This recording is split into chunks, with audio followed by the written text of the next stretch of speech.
Hey guys, what's going on? It's Spherical here. We're back with Hunter x Hunter episode number 38. To kick off this discussion, I want to address a question that I got from a patron 2 episodes ago. I was going to talk about it last episode, but I'm not going to lie, I completely forgot because I was kind of rushed when I was recording it. But the question comes from Florian Kraus. I 100% pronounced your name wrong. I'm sorry about that. If I didn't, then I very likely did. Before I get into the question, if you guys want to leave your questions, I more like it would make these discussions awesome. Again, if you're on Patreon, that's the easiest place where I'll definitely see them. But his question was, considering Hisoka's personality test, which again we saw 2 episodes ago, which Nen categories do you think belong to Kurapika and Leorio? I haven't thought about this question at all till just now because I wanted to kind of discuss it right now. So quick reminder, Hisoka's he gave kind of personality descriptions to each of the types, and he said that these aren't 100% accurate, but he also said, I mean, we as we've seen, it's a pretty good indicator, and it's proven to be pretty accurate thus far. He said enhancers are simple and earnest, transmuters are fickle and dishonest, conjurers are high-strung, specialists are independent and charismatic, manipulators are argumentative. Argumentative? Is that how you say it? I think so.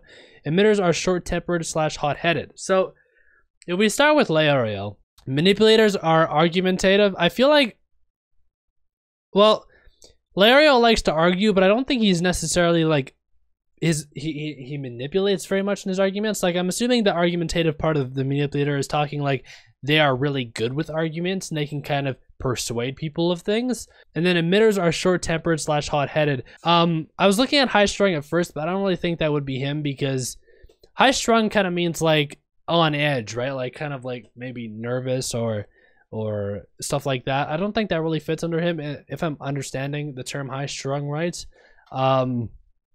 We have specialists are independent and charismatic. That is probably not him. He's definitely not been independent thus far. And charismatic, I don't think so, Chief.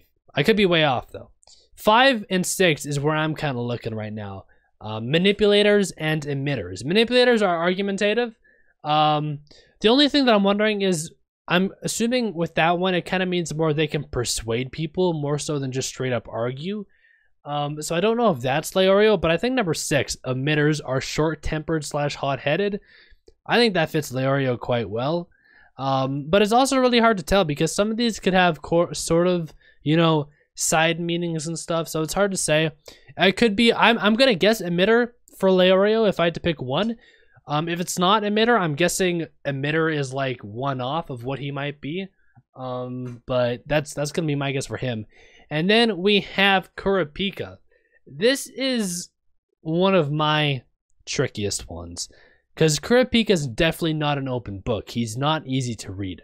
He's kind of like he's independent. Specialists right there. Specialists are independent and charismatic. Is Kurapika charismatic though? He kind of keeps to himself. The independent part kind of fits. I think specialist could be a possibility. Oh, you know what? Conjurers are high-strung. That could really fit with Kurapika because high-strung, like, you're really on edge, right? And again, with Kurapika, once he sees anything to do with the Phantom Troop, he loses it. So high-strung could kind of fit with Kurapika as well. Argumentative, I don't think Kurapika really likes to argue too much. And then emitters are short-tempered / hot-headed. That's definitely... See... I would say Kurapika is more high-strung than hot-headed. He doesn't seem like he just wants to fight everybody. He doesn't want to, like, he's not mad all the time. But if you find that trigger button, which, again, has anything to do with the Phantom Troop, that gets him pissed off. So I'm going to guess Kurapika is either a conjurer or a specialist. One of those two. So, again, Leorio, I think, is an emitter. Kurapika, my guess is split between a conjurer and a specialist. We'll see how well these guesses age. I don't know.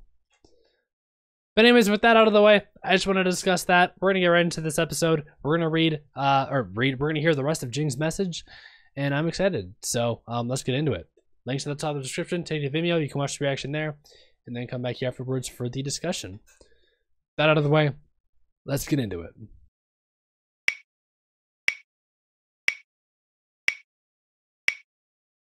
Alright guys, that was episode number 38 of Hunter x Hunter. We're going to York New City. And I'm excited. So I never in my wildest dreams would have thought that we would have spent an episode of Hunter x Hunter tracking down a legendary video game. But here we are. I'm gonna try and keep this post episode discussion a little bit short because again, not a whole lot happened, but essentially, Jing also left behind a memory card, which was a save file for a game called. This is what happens when your boy doesn't write stuff down. I forgot what the game is called, but they need the game.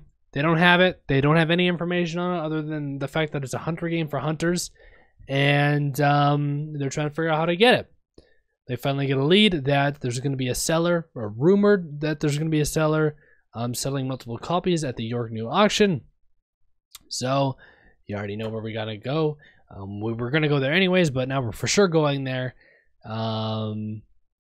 And I'm assuming we're gonna meet up with Kurapika and Leorio, and we're gonna see how they've done on their training, which I do want to see. But with all of that, like I'm ready. Like and then the Phantom Troop, we might finally learn about and meet some of their members possibly.